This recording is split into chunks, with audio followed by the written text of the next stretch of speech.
Everyone loves apple crisp. Let me show you how we took it to the next level flavor with Bacon Up. For the topping, we're gonna take softened butter, oats, brown sugar, cinnamon, flour, and a little salt.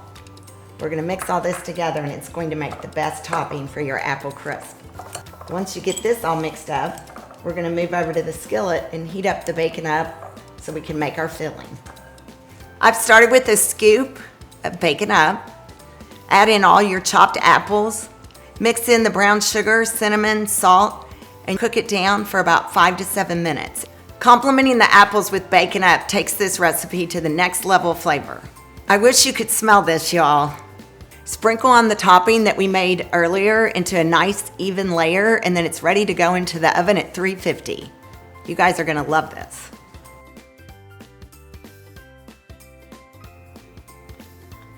So good, so much flavor.